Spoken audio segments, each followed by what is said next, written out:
جس طرح سے پہلے سے پیدا کرنے پر قادر ہے، اسی طرح سے اللہ تعالیٰ موت کے بعد قیامت کے دن دوبارہ اٹھانے پر بھی قادر ہے۔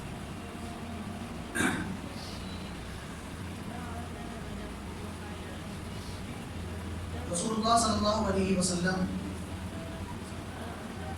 نے جب اللہ تبارک و تعالیٰ کا تعارف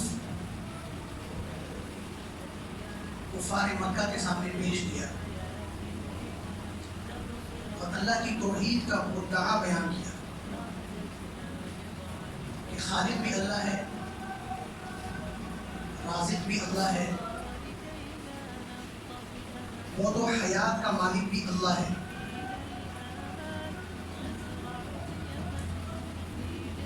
اور اللہ تبارک و تعالیٰ نے ہمیں جس طرح سے پیدا کیا ہے، ایک وقت آئے گا کہ اللہ تعالیٰ ہمیں دوبارہ موت دے گے۔ پھر اسلام کا عقیدہ یہ ہے کہ موت کے بعد بھی ہم سب قیامت کے دن قبروں سے اٹھائے جائیں گے۔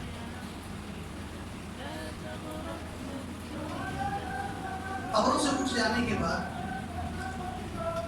میدان حشر میں اللہ تعالیٰ کے روبرو پیش ہوں گے اور دنیا میں کیے گئے اعمال کا حساب و کتاب ہوگا۔ کیونکہ انسان کی جو سوچنے کی سطح ہے نا وہ انتہائی کم ہے۔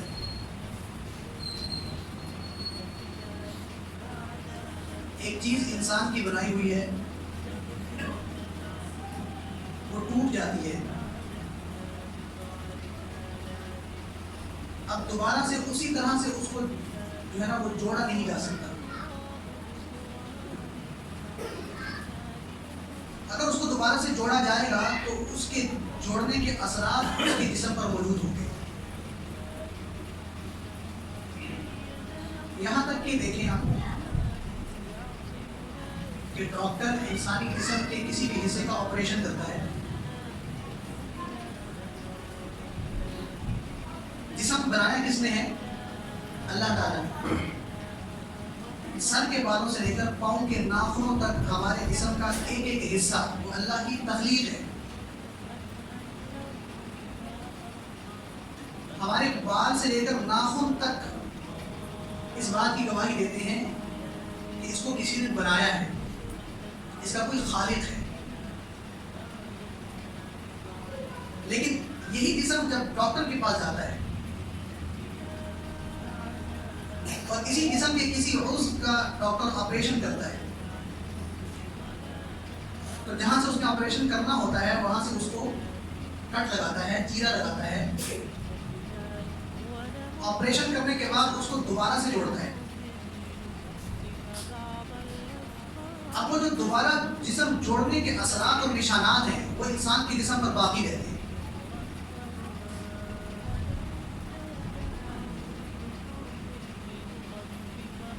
اللہ تبارک و تعالیٰ نے جب رسول اللہ صلی اللہ علیہ وسلم کے ذریعے سے کفار تک توحید کا یہ مدعا بیان کیا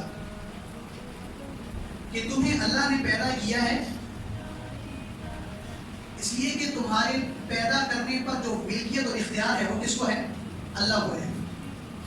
پھر اللہ تعالیٰ تمہیں موت بھی دے گا اور تمہاری موت کا بھی مالک کون ہے؟ اللہ ہے۔ اور پھر مرنے کے بعد کا عقیدہ جو اسلام نے دیا، فالبعث بعد الموت، کہ مرنے کے بعد دوبارہ سے زندہ کیا جانا، قبروں کی مٹی سے تمہارے اعضاء کو سمیٹ کر دوبارہ تمہیں وہی وجود دینا جس وجود کے تم پہلے سے مالک تھے، جو اللہ نے تمہیں عطا کیا تھا۔ یہ بھی ہمارا عقیدہ ہے بنیادی۔ تو اب انسان کے ذہن میں یہ بات آئی کہ جو یہ تسلیم کر لیا کہ ہمیں پیدا کسی نے کیا ہے، یہ بھی تسلیم کر لیتے ہیں کہ ہمیں بعد میں کوئی مار بھی دے گا، لیکن یہ سمجھ میں نہیں آتا کہ مرنے کے بعد جب ہم بوسیدہ حالت میں ہو جائیں گے، ہماری ہڈیاں بھر جائیں گی، تو ان مٹی کے اندر بکھرے ہوئے اعضاء کو دوبارہ سے سمیٹ کر دوبارہ یہی وجود کیسے دے دیا جائے گا؟ اِذَا مِتْنَا وعظاما أئنا لمخرجون. یہ ممکن ہے، قرآن نے ان کے اعتراض کو ذکر کیا، یہ ممکن ہو سکتا ہے اذا متنا وكنا ترابا، کہ جب ہم مر جائیں گے، جب ہم مٹی ہو جائیں گے، وعظاما، ہمارے ہڈیوں پر گوشت کا ایک ریشہ بھی باقی نہیں رہے گا، اور ہماری ہڈیاں بھی ہوں گی یا نہیں ہوں گی اس بات کی بھی کوئی یقینی دلیل نہیں ہے. اِنَّا لَمُخْرَجُونَ، تمہیں کیسے دوبارہ اٹھایا جائے گا؟ تو اللہ تعالیٰ فرماتے ہیں وَلَقَدْ جِئْتُمُونَا فُرَادَىٰ كَمَا خَلَقْنَاكُمْ أَوَّلَ مَرَّةٍ، ہم تمہیں اسی طرح سے دوبارہ اٹھائیں گے، اس طرح سے ہم نے تمہیں اکیلے پہلے ماں کے پیٹ سے پیدا کیا، اسی طرح اکیلے تمہیں اٹھائیں گے. اور تم اپنے وجود کی بات کرتے ہو، لا اقسم بیوم القیامہ ولا اقسم بالنفس اللوامہ ایحسب الانسان ان لن نجمع عظاما، مجھے قیامت کی قسم ہے کہ جس دن میں تمہیں تمہارے اسی وجود کے ساتھ دوبارہ اٹھاؤں گا. اور چونکہ وہ دن قیامت کا ہوگا نا، تو قسم بھی اللہ نے کس کی کھائی؟ قیامت کی.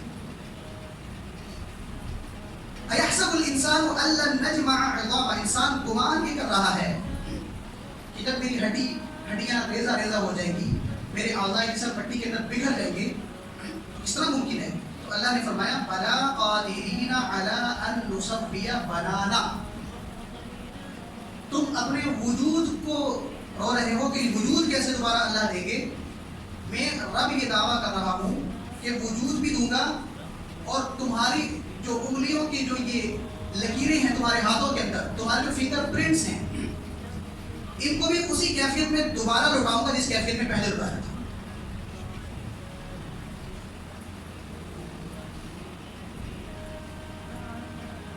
تو اللہ تعالیٰ جو کہتے ہیں نا، پھر اللہ تعالیٰ وہ کر بھی سکتے. اس لیے سیدنا عیسیٰ علیہ السلام کی قوم کا سب سے بڑا مسئلہ یہ تھا کہ مرنے کے بعد کیسے زندہ ہو سکتے ہیں. تو اللہ نے عیسیٰ علیہ السلام کو معجزہ دیا کہ وہ کسی مردے کو کہتے قم بإذن اللہ، تو وہ کھڑا ہو جاتا. تو دنیا کو اللہ تعالیٰ نے یہ دکھا دیا کہ جو رب ایک نبی کے ذریعے سے ایک مردہ کو زندہ کر سکتا ہے، جبکہ اس نبی کو بھی پیدا کس نے کیا ہے، تو وہ رب خود اس بات پر قادر نہیں ہے کہ وہ تمہارے قبروں سے تمہارے وجود کو دوبارہ اسی حالت اور کیفیت میں لوٹا دے جس حالت میں تم پہلے تھے. پھر ماں کے پیٹ میں تمہارا تصور کیا تھا؟ آپ تو ڈاکٹر کے پاس جا رہے ہیں نا، ڈاکٹر تو آپ کے پاس یہی تسلی دے رہا ہے اتنے مہینے ہو گئے ہیں، اتنا جسم بن گیا ہے، لیکن کبھی غور بھی کیا ہے کہ وہ جسم بنا کون رہا ہے؟ یصورکم فی الارحام کیف یشاء، اس رحم مادر کے اندر وہ تخلیقی کارخانہ کس کا لگایا ہوا ہے کہ جہاں سر کے بال بھی بن رہے ہیں، جہاں دماغ بھی بن رہا ہے، جہاں آنکھیں بھی بن رہی ہیں، جہاں دل بھی دھڑک رہا ہے. آپ کسی زندہ آدمی کو ایک ایسے کمرے کے اندر بند کر دیں جہاں ہوا کا کوئی راستہ نہ ہو، جہاں روشنی کا کوئی تصور نہ ہو. آدمی بھلے باہمت ہو، باحوصلہ ہو، لیکن کتنے دن برداشت کرے گا؟ بلاخر کسی نہ کسی وقت وہ چیخے گا، پھڑپھڑائے گا کہ مجھے سانس لینا مشکل ہو رہا ہے، مجھے کچھ نظر نہیں آ رہا، مجھے بھی یہاں سے نکالے، باہر نکالے. تو بند پیٹ کے اندر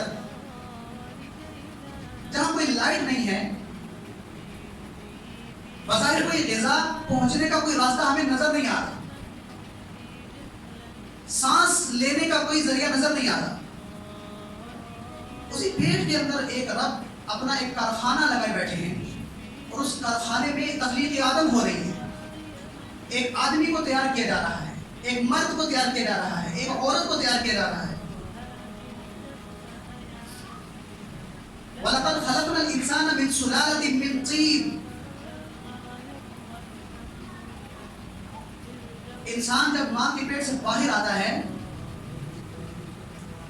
تو جب ڈاکٹر اس کے جسم کو صاف کرتے ہیں تو وہ مٹی کا بنا ہوا ہوتا ہے،